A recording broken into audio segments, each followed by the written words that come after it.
तो हेलो दोस्तों, good morning. कैसे हो? आशा करता हूँ कि आप लोग अच्छे होंगे। बच्चों, आज हम बात करेंगे 10th क्लास का मोस्ट वीवीआई क्वेश्चन, ठीक है, जिसमें हमने आपको हिस्ट्री पढ़ा दिया, ज्योग्राफी पढ़ा दिया, पॉलिटिकल साइंस पढ़ा दिया। अब बात करेंगे हम आज साइंस के बारे में। किसके बारे में? साइंस वीवीआई ऑब्जेक्टिव क्वेश्चन के बारे में बात करेंगे, ठीक है। तो आज हमारा पहला ऑब्जेक्टिव कह रहा है कि किस दर्पण का उपयोग साइड मिरर में होता है। यानी कि आपसे पूछा जा रहा है कि बताइए कि किस दर्पण का प्रयोग साइड मिरर में किया जाता है, ठीक है। तो आपका ऑप्शन है उत्तल दर्पण, अवतल दर्पण, अपसारी और पारभासी। तो क्या होगा बाबू इसका सही आंसर? इसका होगा अवतल दर्पण, यानी कि अवतल दर्पण का उपयोग साइड मिरर में किया जाता है, ठीक है। आगे कहता है विद्युत धारा के ऊष्मीय प्रभाव पर आधारित एक उपकरण का नाम बताइए। यानी कि आपसे पूछा जा रहा है कि विद्युत धारा के ऊष्मीय प्रभाव पर आधारित एक उपकरण का नाम बताइए, ठीक है, जिसमें ऑप्शन है टंगस्टन, विद्युत हीटर, यूरेनियम या इनमें से कोई नहीं। इसका सही जवाब क्या होगा?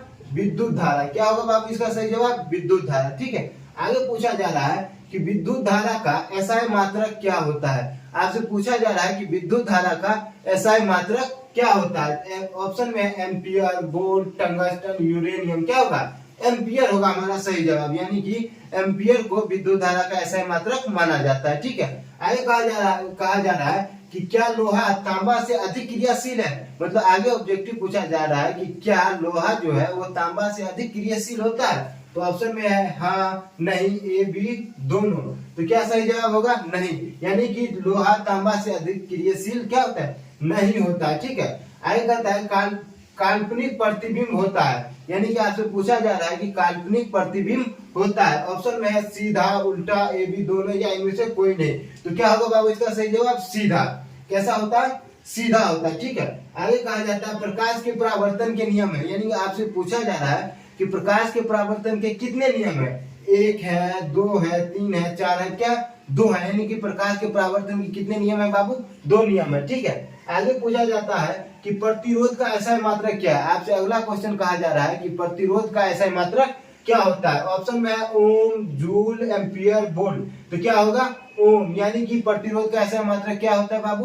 ओम होता है, ठीक है। आगे कहा जा रहा है स्पेक्ट्रम प्राप्त करने के लिए किसका उपयोग किया जाता है। यानी कि स्पेक्ट्रम प्राप्त करने के लिए किसका उपयोग किया जाता है। ऑप्शन में है अवतल दर्पण, उत्तल दर्पण, प्रिज्म या इनमें से कोई नहीं। तो बाबू सही जवाब क्या होगा? प्रिज्म। प्रिज्म का मतलब प्रिज्म का प्रयोग करके स्पेक्ट्रम प्राप्त किया जाता है, ठीक है। आगे कहता है परिपथ में विद्युत धारा की माप क्या किया जाता है। यानी कि परिपथ में विद्युत धारा की माप किससे किया जाता है, ठीक है। कहता है वोल्ट मीटर, एमीटर, जूल, ओम। तो क्या होगा? एमीटर होगा, ठीक है बाबू। आगे कहता है कि दाढ़ी बनाने में किस दर्पण का उपयोग होता है। आपसे पूछा जा रहा है कि दाढ़ी बनाने में किस दर्पण का प्रयोग होता है। उत्तल दर्पण, अवतल दर्पण, उत्तल लेंस या इनमें से कोई नहीं। क्या होगा बाबू? उत्तल दर्पण होगा, ठीक है। आगे कहता है कि कौन सा लवण है HCl, K2SO4, NaOH, NH4। तो क्या होगा सही जवाब? K2SO4 होगा, ठीक है। आगे कहता है संगमरमर का रासायनिक सूत्र क्या होता है। CaCO3, K2S4 या NaOH या NH4। तो क्या होगा बाबू? CaCO3 संगमरमर का रासायनिक सूत्र होता है, ठीक है। चाहे तो आप इसका स्क्रीनशॉट ले सकते हैं। तो जैसा कि हमने पहले आपको बता दिया था, ठीक है, फिर उससे हम आगे बात करते हैं कि कह रहा है कि चीनी का रासायनिक सूत्र क्या होता है। आपसे पूछा जा रहा है कि चीनी का रासायनिक सूत्र क्या होता है। ऑप्शन में है C2H22 इसके बाद कहता है C12H22 H2O या इनमें से कोई नहीं। तो क्या सही आंसर होगा इसका बाबू? C12H22O11 किसका सूत्र होता है? चीनी का। चीनी का सूत्र क्या होता है? C12H22O11, ठीक है बच्चों। आगे पूछा जाता है कि इंसुलिन की कमी से होता है। यानी कि आपसे आगे पूछा जाता है कि इंसुलिन की कमी से कौन सा रोग होता है, ठीक है बच्चों। तो कहता है कि बौनापन, घेघा, मधुमेह या चर्म रोग। तो क्या होगा सही जवाब बाबू? घेघा रोग। यानी कि इंसुलिन जो होता है घेघा रोग की होता है। इंसुलिन की कमी से कौन सा रोग होता है? घेघा रोग होता है, ठीक है बच्चों। आगे कहता है कि स्वपोषी पोषण के लिए आवश्यक है। यानी कि स्वपोषी, यानी कि जो स्वपोषी किसे कहते हैं, जो अपना भोजन स्वयं बनाता हो। तो अपना भोजन स्वयं कौन बनाता है, पेड़ पौधा बनाता है। तो पेड़ पौधा को बनाने के लिए क्या क्या जरूरत पड़ता है भोजन बनाने के लिए, तो इसमें ऑप्शन में दिया है C2, क्लोरोफिल, सौर प्रकाश या इनमें से सभी। तो कहीं ना कहीं स्वपोषी के जो पौधा ही होता है, तो इसका क्या होगा, किस इनमें से सभी होगा। क्लोरोफिल की भी आवश्यकता होती है, सूर्य का प्रकाश भी चाहिए और कार्बन डाइऑक्साइड भी चाहिए, ठीक है। तो इनमें से सभी होगा।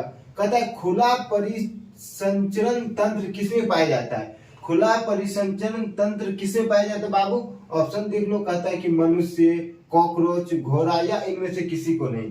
तो कौन होगा, कॉकरोच, यानी कॉकरोच में ही खुला परिसंचरण तंत्र पाया जाता है, ठीक है बाबू। आगे कहता है कि क्लोरोफिल वर्णक का रंग होता है, यानी कि क्लोरोफिल का रंग कैसा होता है, ऑप्शन में है हरा, नीला, काला, पीला। तो क्या होगा बाबू, क्या होगा, हरा होगा।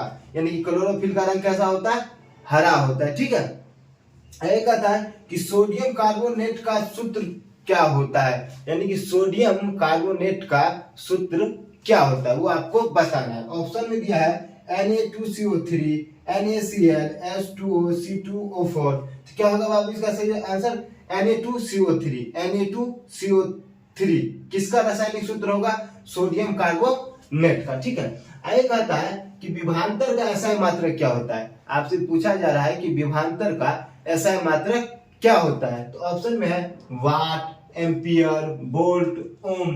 तो सही आंसर क्या होगा बाबू, क्या होगा, वोल्ट। यानी कि विभवांतर का एसआई मात्रक क्या होगा, वोल्ट। आगे कहता आवर्त सारणी के शून्य समूह का तत्व है, यानी कि आवर्त सारणी के शून्य समूह का तत्व है कि H, He, CO2, Cl2। क्या होगा बाबू इसका आंसर, He, ही माने वह, यानी कि आवर्त सारणी का के जो शून्य समूह का तत्व है वो क्या होगा, He होगा। इसके बाद कहता है मीथेन में कितने सहसंयोजन बंधन होते हैं, यानी कि मीथेन में कितने सहसंयोजन बंधन होते हैं, 2, 4, 6, 8, कितने होते हैं बाबू, 4 होते हैं, ठीक है।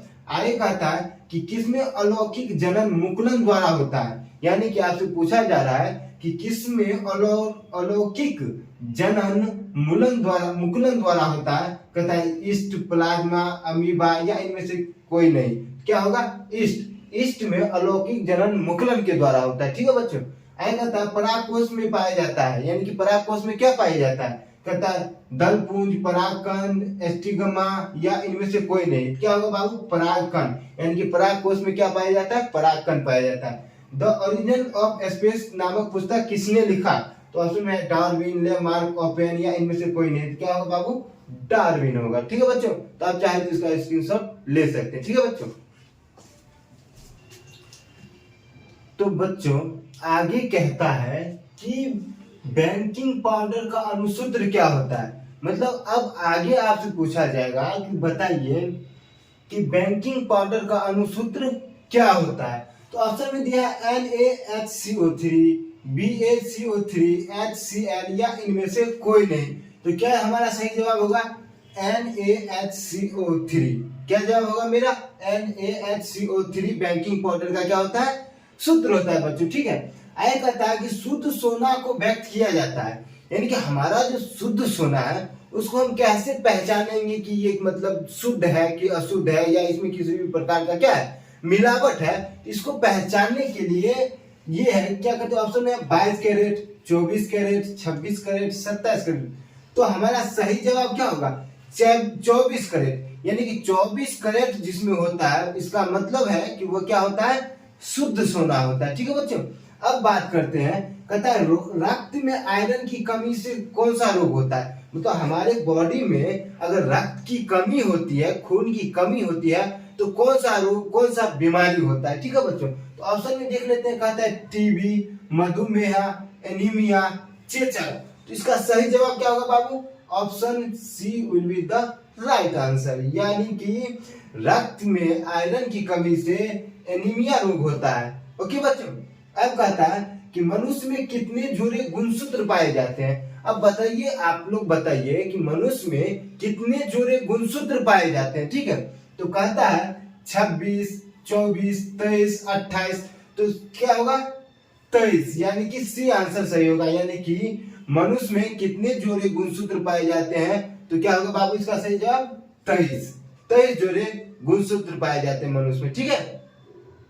अब बता है कि सिल्वर क्लोराइड का रंग क्या होता है, यानी कि सिल्वर क्लोराइड यानी कि सिल्वर जो होता है उसका रंग कैसा होता है, सिल्वर क्लोराइड का रंग कैसा होता है। कहता है लाल, हरा, पीला, काला, तो सही जवाब क्या होगा बाबू इसका हरा रंग। और क्लोरोफिल का रंग कैसा होता है, हरा होता है, वर्ण हरित। आगे कहता है हमारे शरीर यानी कि हमारा शरीर पीएच के कितने परास के बीच कार्य करता है, यानी कि हमारा जो शरीर है वो कितने पीएच के परास पर क्या करता है, वर्क करता है, काम करता है। तो ये नहीं दिखता होगा, मैं लिख देता हूं ऊपर में कहता है 2.1 और 3 यानी 4.1 से लेके 6.1 तक। तो इसका हमारा क्या हो जाएगा, ये 4.1 से लेके 6.1 तक के बीच में हमारा शरीर क्या करता है, कार्य करता है, ठीक है बच्चों। अब बोलता है कि स्वस्थ आंखों की दूरी बिंदु होती है, यानी कि हमारा जो आंख है इसकी स्वच्छता की जानकारी हम लोग कैसे लेंगे बताइए आप लोग। तो देखेंगे कि अगर 25 सेंटीमीटर तक ये देख पाता है तो इसका मतलब हमारा आंख क्या है, स्वच्छ है। मतलब स्वच्छ मतलब क्या, स्वस्थ है, स्वस्थ, ठीक है बच्चों। थोड़ा मिसअंडरस्टैंडिंग हो जाता है, समझ लीजिएगा, ठीक है। आगे कहता है कि सीसा और टीन के मिश्र धातु को कहते हैं, यानी आपसे पूछा जा रहा है कि बताइए कि सीसा और जो टीन होता है इसको आपस में मिला देने, मिश्र माने क्या होता है, बहुत सारा मिश्रण, तो मिश्र धातु को क्या कहते हैं, सीसा और टीन के मिश्र धातु को क्या कहते हैं। कहता है सोल्डर, स्टील, टीन या इनमें से कोई नहीं, तो क्या होगा बाबू, सोल्डर होगा। यानी कि सीसा और टीन के मिश्रण से जो बनता है उसे क्या कहते हैं, सोल्डर कहते हैं, ठीक है बाबू। आगे कहता है कवक में पोषण की विधि होती है, मतलब कवक में किस प्रक्रिया द्वारा पोषण होता है, हम लोग भोजन करते हैं ना भाई, तो इस तरह से भी कवक भोजन करता होगा। तो वही कहता है कि कवक में पोषण की जो विधि है वो कौन सी विधि है। कहता है स्वपोषी, नहीं भाई स्वपोषी नहीं होगा, क्योंकि स्वपोषी क्या करता है, अपना भोजन स्वयं बनाता है। परपोषी नहीं होगा, क्या होगा, मृत जीवी होगा इसका सही आंसर, ठीक है। आगे कहता है कि विद्युत धारा उत्पन्न करने की विधि को कहते हैं, यानी कि विद्युत धारा को जो उत्पन्न होता है उसको क्या कहते हैं। कहता है जनित्र, स्टील, विभव, वोल्ट, क्या होगा, जनित्र होगा। विद्युत धारा का उत्पन्न करने की विधि को क्या कहते हैं बाबू, जनित्र कहते हैं। आगे कहेगा कि भोजन का पचना किस प्रकार की अभिक्रिया, यानी कि हम जो भोजन करते हैं वो किस प्रक्रिया द्वारा पचता है। तो ऑप्शन आता है संयोजन, उपचयन, विस्थापन या इनमें से कोई नहीं, तो क्या होगा इसका सही आंसर, उपचयन क्रिया द्वारा मनुष्य का भोजन क्या होता है, पाचन क्रिया होता है, ठीक है। आगे कहता है प्राकृतिक में पृथ्वी पर ऊर्जा का मुख्य स्रोत क्या है, यानी कि हमारा जो प्राकृतिक है इस पे ऊर्जा का मतलब क्या कहता है, पृथ्वी पर ऊर्जा का मुख्य स्रोत क्या है। कहता है कोयला, सूर्य, पानी, लकड़ी, तो क्या होगा बाबू, सूर्य होगा, ठीक है। आगे कहता है हरे पौधे कहलाते हैं, हरे पौधे कहलाते हैं, आपको नहीं दिखाई देता होगा, लिख देते हैं हरे पौधे क्या कहलाते हैं। ऑप्शन में दिया उत्पादक, ऑप्शन में दिया अपघटक, इसके बाद दिया परपोषी, तो क्या होगा हमारा सही जवाब बाबू, क्या होगा हमारा सही जवाब, अपघटक कहलाता है। क्या कहलाता है, अपघटक कहलाता है, ठीक है। तो अब चाहे तो इसका स्क्रीनशॉट ले सकते, ठीक है।